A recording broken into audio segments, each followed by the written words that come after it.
Mr. President. Senator from North Carolina is recognized. Thank you, Mr. President. I rise during Police Week to honor the brave men and women in North Carolina and across the nation who serve in law enforcement. Thousands of officers and their families come to our nation's capital every year to pay tribute to those who made the ultimate sacrifice to protect our communities. Each name added to the memorial wall represents a story of courage, selflessness, and sacrifice. Unfortunately, North Carolinians know all too well about the kind of sacrifice. Today, I want to honor 3 heroes who we lost in North Carolina since last year's Police Week in May 2024. Last September, North Carolina was hit by Hurricane Helene, one of the worst natural disasters in the state's history. The historic flooding and devastation caused by Helene required an all-out effort by first responders who were working around the clock. One of those first responders was Court Officer James Laauo of the Macon County Sheriff's Office. Officer Laau's vehicle was swept away by unexpected floodwaters from a river in the immediate aftermath of Hurricane Helene.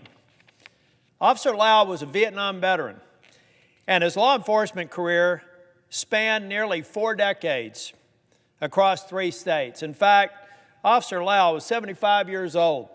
He was already fully retired, but he continued to serve his community as a security officer at the Macon County Courthouse. He's survived by his wife, 5 children, and 4 grandchildren. We also remember Major Michelle Lynn Quantero of the Madison County Sheriff's Office, who was only 48 years old.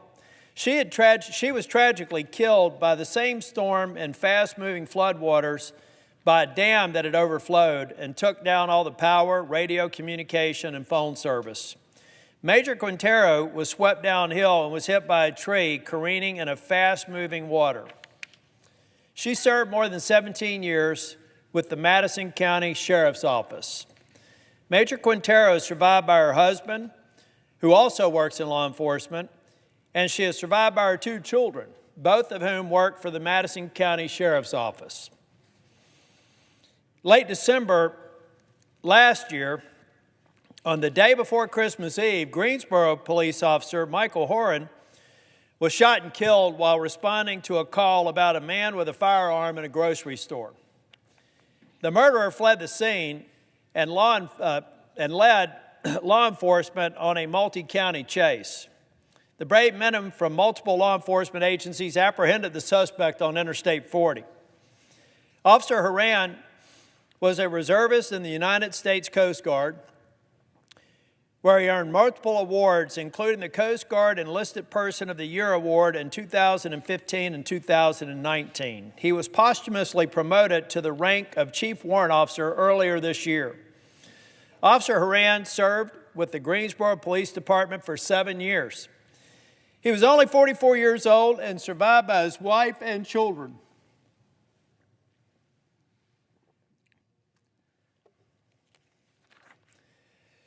While we can't stop natural disasters or accidents, lawmakers can play a role in helping reduce the intentional targeting of law enforcement. That's why I continue to push for the passage of the Protect and Serve Act. This is legislation that I introduced that makes it a federal crime to intentionally harm or attempt to harm a law enforcement officer. It also gives prosecutors new tools to penalize criminals who target law enforcement. Officers go to work every day prepared to make the ultimate sacrifice for their communities, and they need our support now than ever.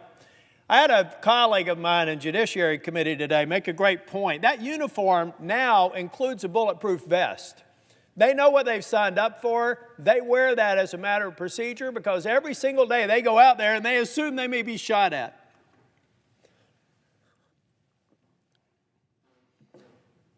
I'm asking my colleagues to consider the importance of this legislation and encourage them to take a stand on behalf of law enforcement officers who are no longer with us.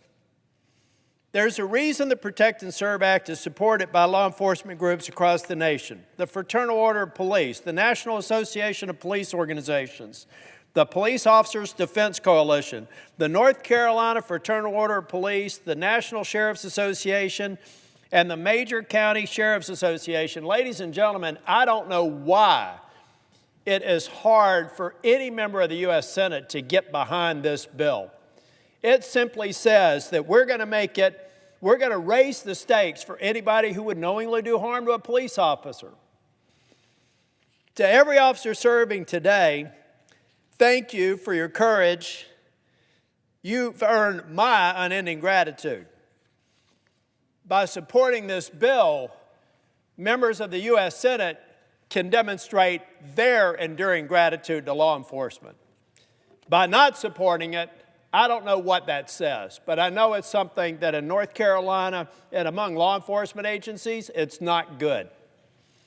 To the families of the fallen, your loss is shared by a grateful nation.